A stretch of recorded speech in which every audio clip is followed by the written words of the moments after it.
So just a very short recap. So for this chapter, we have went through what is second law. So we talk about basically the meaning definition of second law, whereby we mentioned that second law is used to define direction of energy. So it's about the quality of the energy. And then during this chapter, you learn about two things. So one is the heat engine, whereby it is something that generates work from heat. And then you learn about refrigerator and heat pumps, and we have two statements that are used to basically describe these two things and how they conform to second law.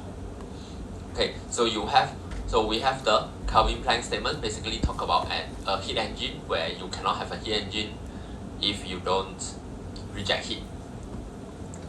You cannot convert the heat 100% to work. And then you have Clause's statement that mentioned that if you have a refrigerator, you cannot just transfer the heat from low temperature side to high temperature side without any work input. You must have some work input for this to work. So essentially, these are the two things that we learn about and the two statements. And then we talk about perpetual motion machine. Basically, we are just talking about machines that violates first and second or second law. So, and some examples. And we learn some new terms. So here we talk about reversible and irreversible process. So they are just fancy term for reversible. Basically means the most ideal process in a way. And irreversible is basically the actual process that we are used to in the surrounding. Okay, then since we consider irreversible process as actual process, then irreversibilities are basically the factors that cause them to be irreversible, meaning mostly the losses that you are used to. So most of the time this leads to these irreversibilities are things that lead to energy loss. Okay, so here, and then this was where we stopped. I mean, we did talk about this a bit. So Carnot cycle, this is what we call as the best known reversible cycle. So this cycle is a fully reversible cycle, or at least internally. This is proposed by this engineer, which is studied Carnot. That's hence the name. So this Carnot heat engine is the best known reversible cycle, because a lot of cycles come from this cycle. Basically, we modify it so that it becomes, so reversible cannot happen, it's the ideal cycle. We modify it such so that you get it in real life, basically that. So for a closed system, okay, so this Carnot cycle also have two versions, open system, closed system. In essence, they are the same lah. I mean, the processes that these two cycles go through are the same, just that one is closed system, one is open system. So here, what you see here, these four cycles here are for closed system. So whatever that he proposed here is based on some reversible isothermal expansion, reversible adiabatic expansion, reversible isothermal compression, and reversible adiabatic compression. So you can see that there are there are four processes here, but then it's just a combination of two different processes. Isothermal, adiabatic, expansion, compression. Okay, but of course, like we mentioned, these are just expansion and compression because we are using, this is for heat engine, right? Alright, so let's look at the next slide first. Okay, before this one. So the reversible Carnot heat engine cycle is a theoretical ideal cycle, meaning if you are calculating term efficiency using Carnot cycle, this is the best performance that you can get. So no other cycle can exceed the performance of a Carnot cycle. So it is just the best, not 100%, but just the best efficiency, because heat engine, you are converting heat to work. Like we said, you can never fully convert heat to work. You can fully convert work to heat, but not the other way around, because heat has the lowest quality. Okay, so here can be considered either in a closed system or a steady flow system, open system. Alright, So here we look at how this works in a closed system.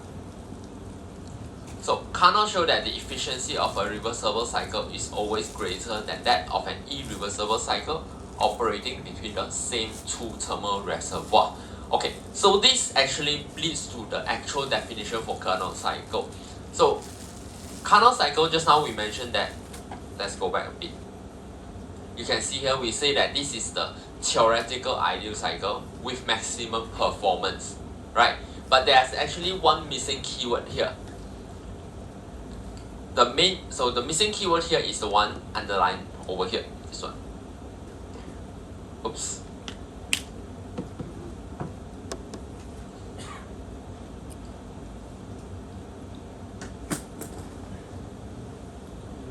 So this one. Okay, so Carnot cycle has the highest efficiency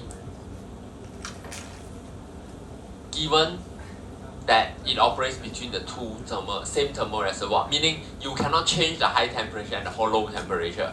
So if you compare, so when you compare, because you must have a benchmark, different engine, different cycle will have different thermal efficiency. So if you don't change the thermal reservoir, if you take heat from the same temperature, you reject heat to the same temperature, then when you compare to Carnot cycle, then it has the highest efficiency. Maybe this will be a bit more clear in the later slide, what I'm trying to talk about. But here, we look at the cycle first. So the first process is called reversible isothermal expansion. Okay, so we are talking about closed system here, right? So we look at a piston cylinder device. So the first process, we are saying a reversible isothermal expansion.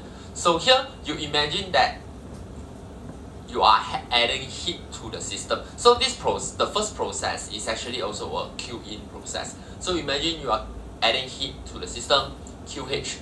So since we are talking about a piston cylinder device, don't forget that this expansion process actually comes from the QH. So the expansion comes from, it's actually the boundary work. So you will have heat addition, Q-in, then a boundary work. So if you look at this from a PV diagram, okay, we have let's draw two constant temperature line. So why do we draw such a simple diagram? So let's assume that we are just talking about air here, because it will be easier to see. Because if you look at water, then you will have phase change. Then that one a bit hard to see. Alright, so the first process, isothermal expansion. So we assume that we are adding heat, so it is only expanding but without any change of temperature.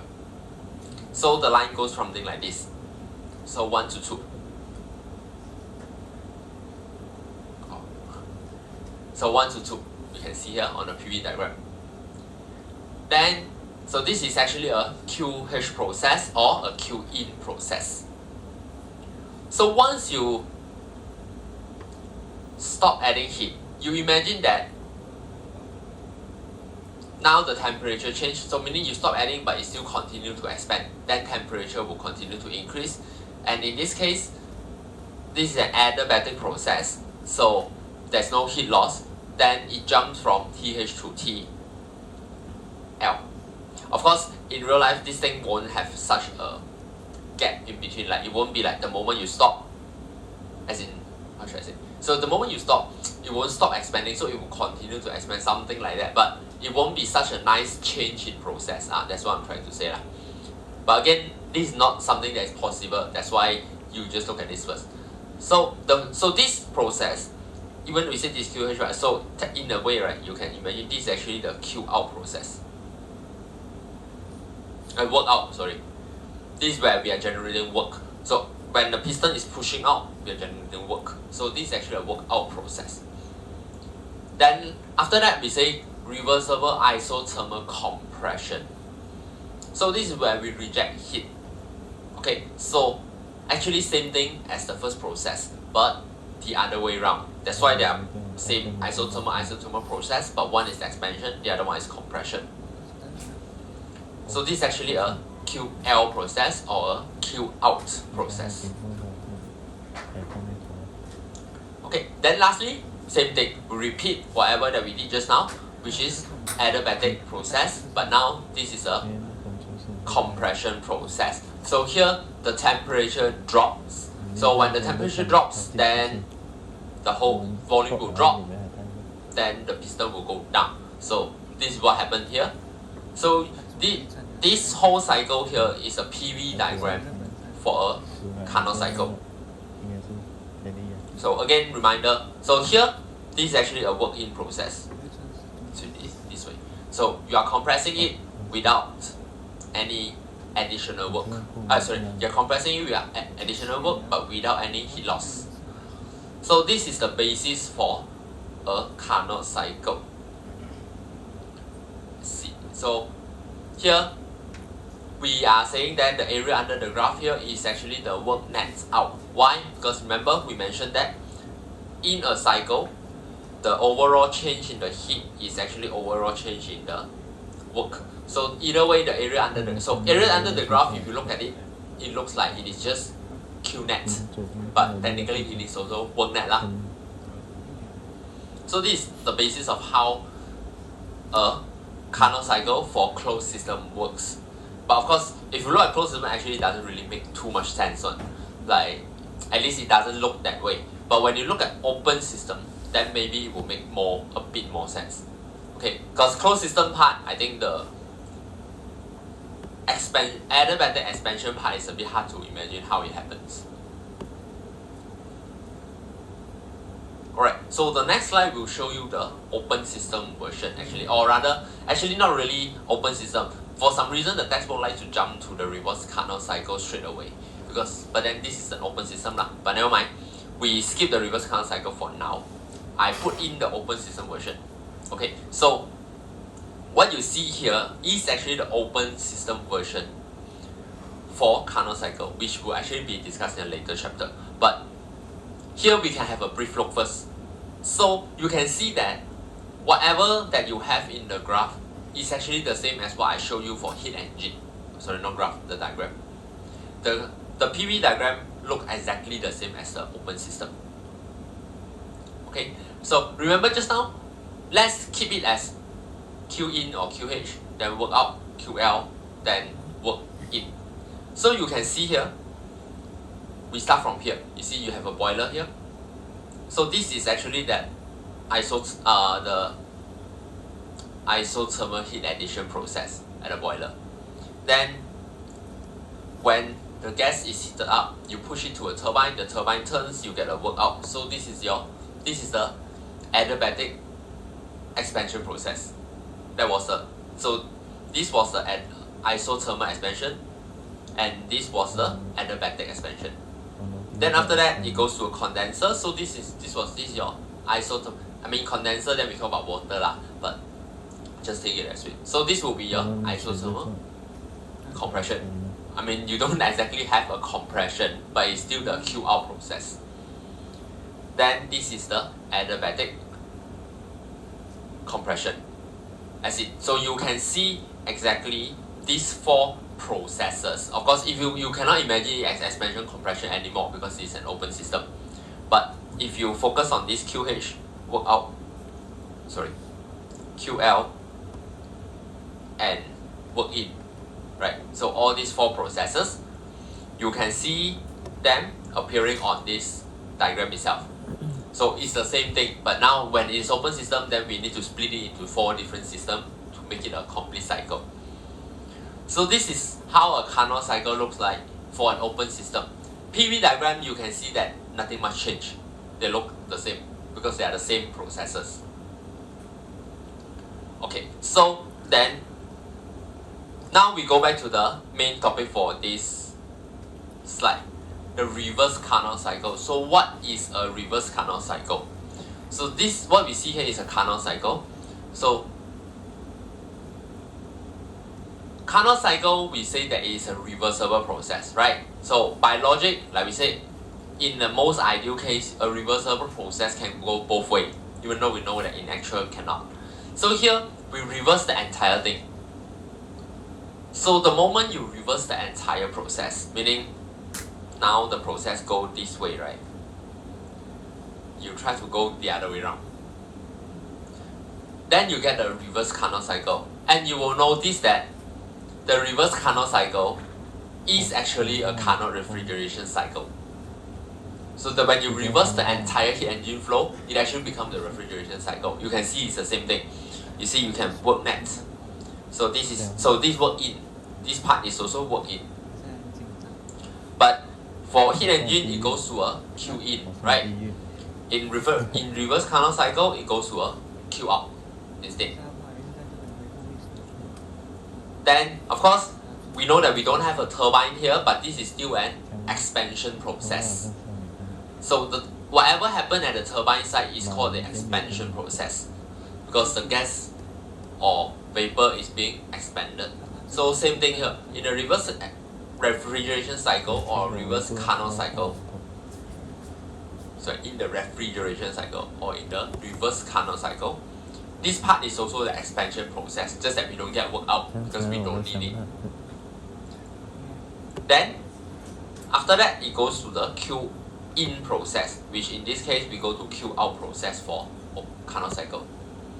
Then it goes back here. So same process. So you can see also, PV diagram again looks the same, just that the direction of the arrows are swapped.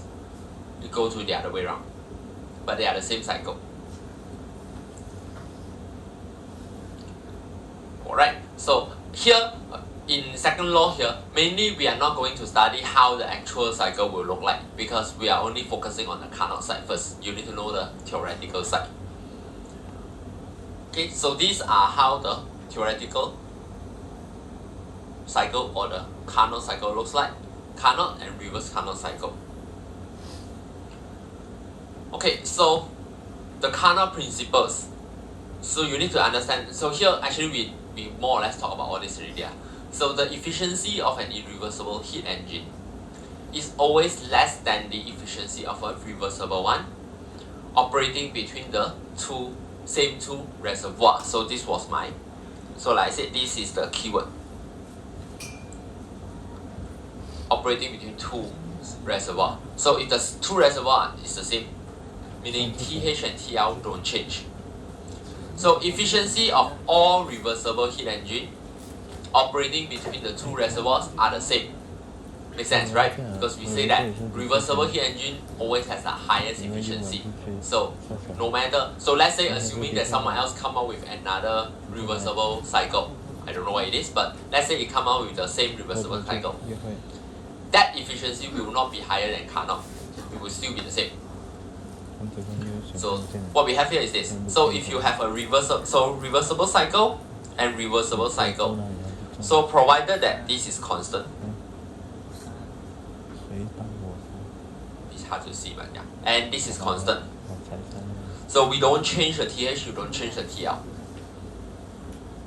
Then these two reversible ones will have the same thermal efficiency, while irreversible heat engine, and we don't know what it is first, will always have a lower efficiency. So this is the benchmark, basically. So all reversible heat engines operating between the same two reservoirs have the same efficiency. So this is what we are saying. So always remember, Carnot engine will give you the highest efficiency, but this highest is not 100%. So as you can see in this diagram, we simply give it a value, but there is a way to count.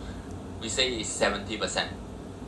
But 70% meaning that if you have any engine that works between this and this temperature, no matter how well you design it, it will never exceed 70%. 70% is the maximum. So this is what for you to strive for. So when you design an engine, let's say if you get the heat engine to have an efficiency of let's say 50%, then you can see how close it is to being the highest one. Then you know that you still have room for improvement. That's the whole purpose for this, okay?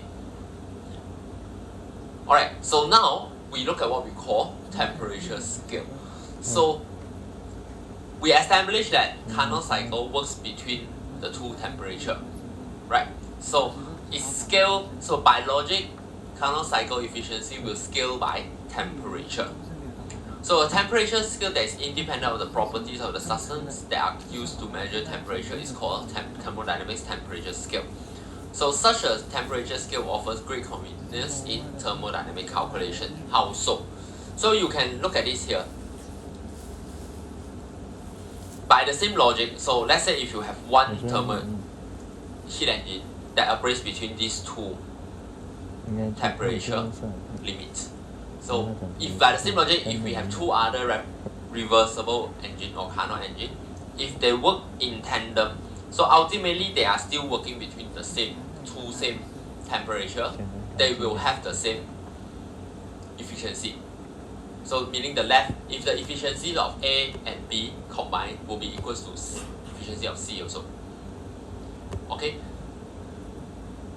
But so far this is still not so important. The next slide. Okay, so by this logic, what we will define, so this same thing, we will say that the ratio of QH over QL, so meaning this ratio over this ratio, is equals to the ratio of this and this.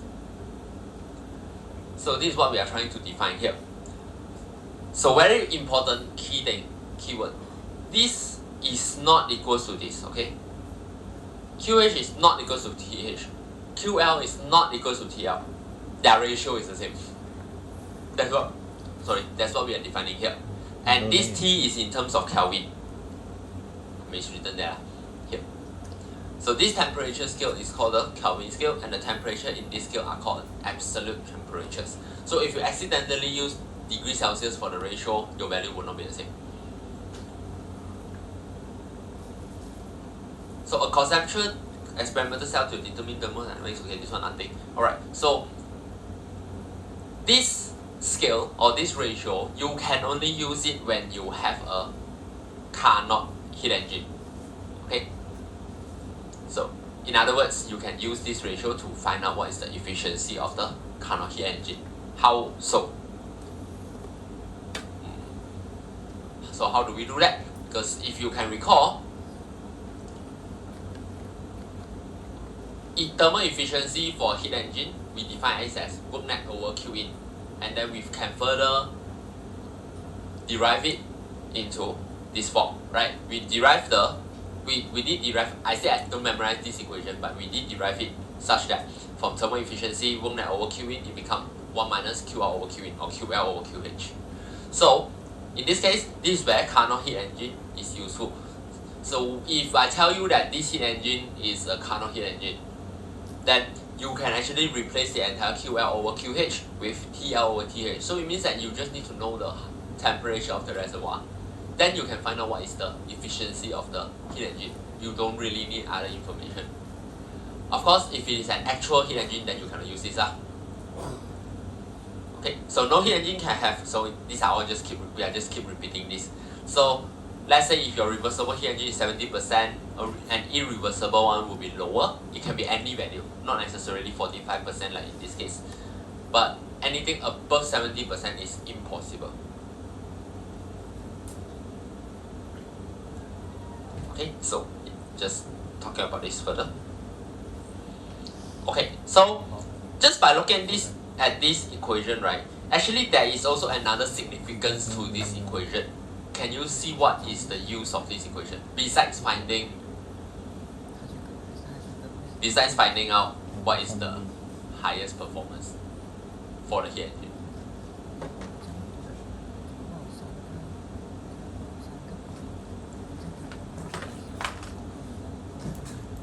Actually, there's a very simple thing here, which is it tells you that if you want this heat engine to perform better or to have a higher efficiency, then you can increase TH or you can reduce TL. So this is also one thing that you can play. Of course, you look at which one is more applicable to you lah. By adjusting the TH and TL, meaning by choosing a different reservoir, you will be able to manipulate again. Of course, like let's say when we talk about an actual cycle still have a lot of issues that affect the efficiency. But in general, if you want it to work better, this will also work well. Okay, so so that's the question actually there. How do you improve thermal efficiency of a heat engine? So you want this to be higher so that the overall value becomes lower, or you want TL to be lower. So you can adjust these two things.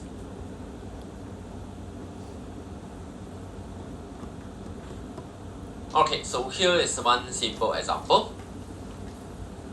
Energy of a Carnot heat engine. So a Carnot heat engine receives 500 kJ of heat per cycle from a high temperature source at 652 degrees Celsius and rejects heat to a low temperature sink at 30 degrees Celsius.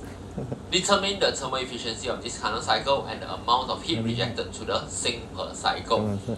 So A, you need to find out the thermal efficiency, and then B, the heat rejected. So in essence, you only need to use the two equations that I showed you just now. So you use the temperature version to find the efficiency.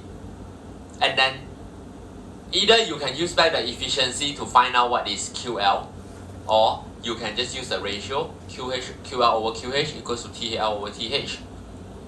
Then you can find the heat rejected. So two ways, whichever one that you think is more convenient to you. Alright, so nothing too special here. You're just using basically the thermal efficiency equation and also the relation that you have just studied, which is QR over QH equals to TL over TH.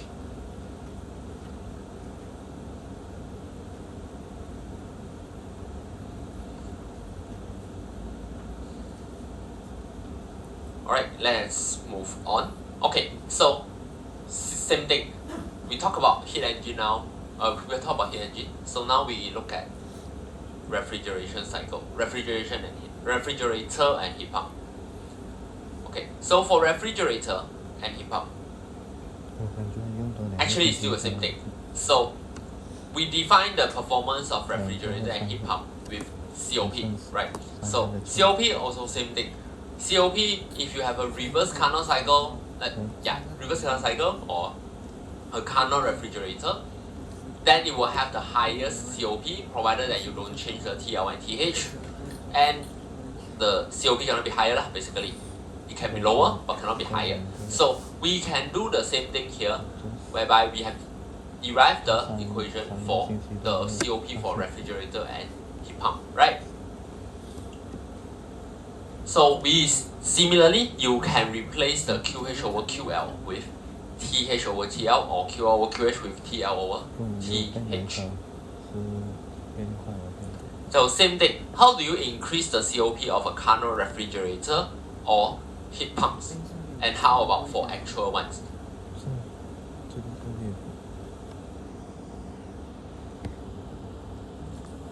So similar concept. If you just look at the Carnot version, you want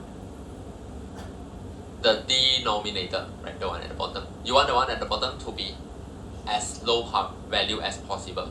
So in order you want it to be a low value, meaning one need to minus a large value. So you want this to be high and you want this to be low.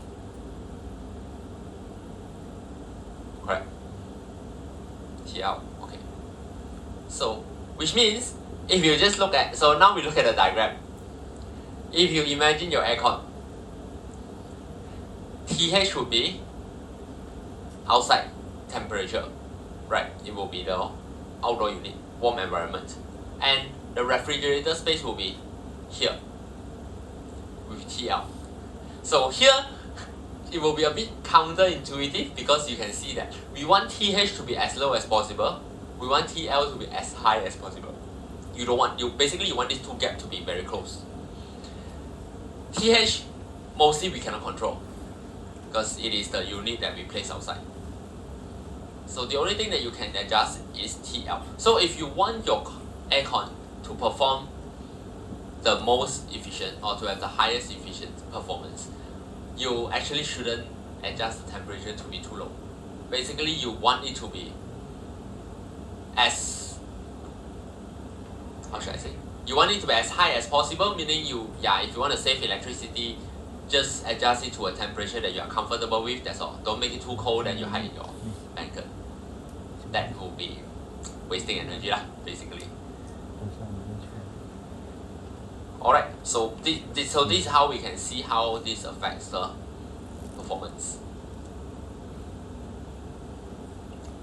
Okay, so yeah, this one actually we talked about this at the beginning of the chapter. So quality of the energy. So we mentioned that quality of energy is basically what we use to define how how the energy converts. So energy always converts from the high quality to a low quality.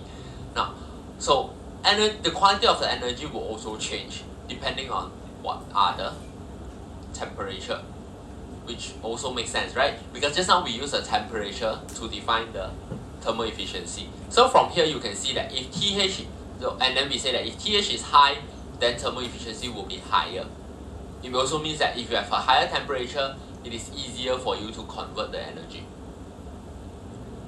So you can see from here. So these are the actual value that are calculated if you fix TL temperature and you only adjust TH. So you can see that if it is 925 Kelvin, thermal efficiency is higher. As it reduces, thermal efficiency reduces. So higher temperature, you will get a higher quality. So the higher the temperature of the thermal energy, the higher its quality. The fraction of heat that can be converted to work as a function of source of temperature, is shown in this diagram here. So here we also show that work is a more valuable form of energy than heat. As I mentioned, this one is a very logical thing because everything will provide heat. But to convert heat to work requires a lot of work from our side. Alright, so here what is one example that I would like you to try. We only have 12 minutes. Or maybe you just tell me what to do. So here, an inventor claims, so you see, this is one of the typical questions from thermo again. It's a claim. So the inventor claimed that there is this heat engine that will receive 700 kilojoule of heat from a source at 500 Kelvin and produce 300 kilojoule of work while rejecting waste heat to a sink at 290 Kelvin. And you need to determine whether this is reasonable or not. So we quickly draw something that you can see. So let's say you have a heat engine and he claims that this will receive 700 kilojoule from 500 Kelvin, so this is TH, and produce 300 kilojoule of work while rejecting heat to a sink at 290 Kelvin. So how do you determine whether what he say is reasonable or whether his claim makes sense?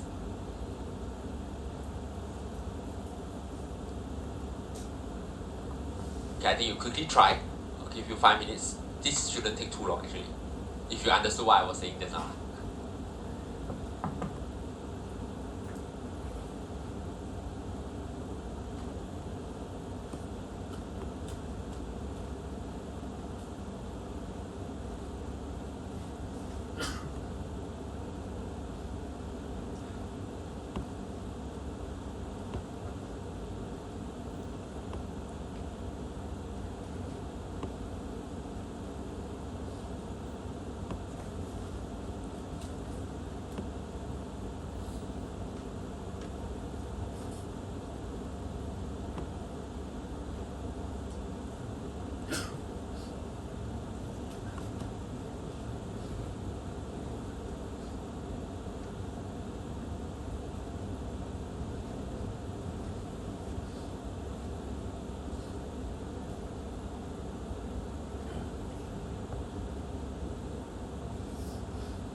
Anyone able to determine whether this is reasonable or not?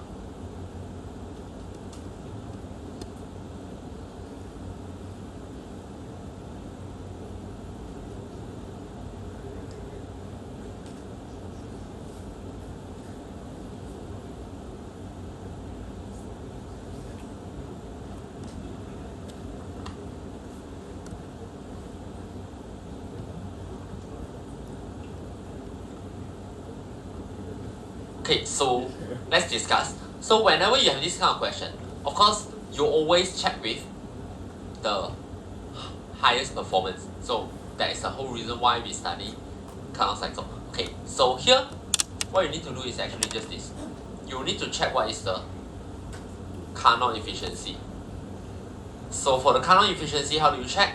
You use, so basically the equation is QL over QH, so equals to 1 minus TL over TH.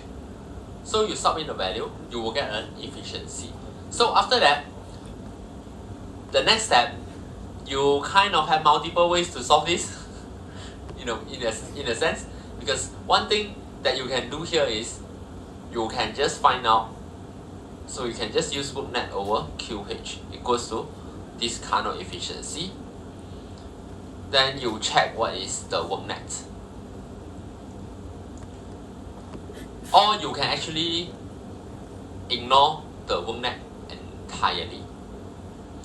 Or you can find the actual efficiency. It's an or, okay? You don't need to do both. Equals to 1 minus QL over, okay, actually you don't need. You can just use work net over QH also.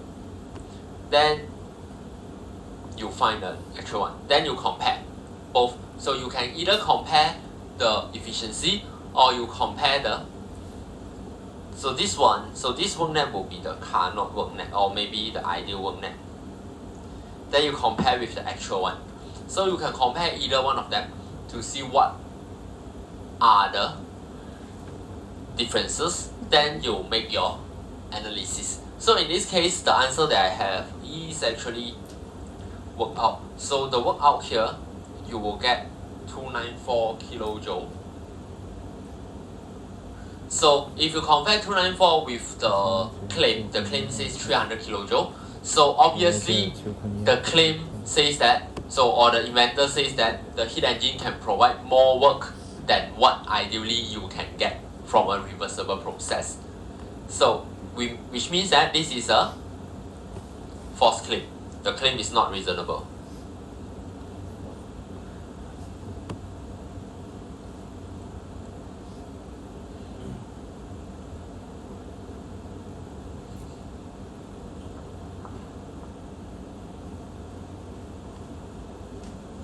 So if you try to calculate the actual thermal efficiency, you should find a higher value compared to what you found for the Carnot efficiency as well.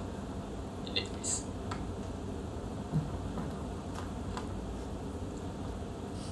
Next time I need to put in a request to not use DK1. Every semester this DK got issue.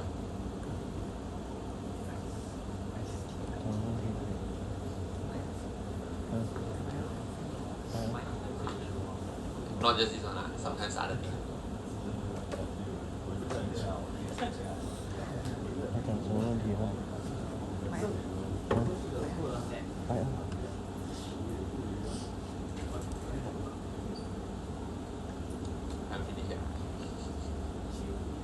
就很多东西。 Okay, so for those who need the code, alright, this actually we still have one more. No wait, we still have one more example lah, but I think that one.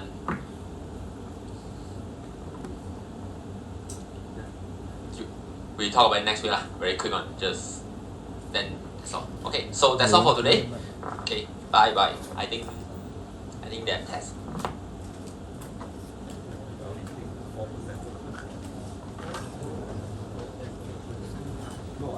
This doesn't need a 我觉得离学校是推出来。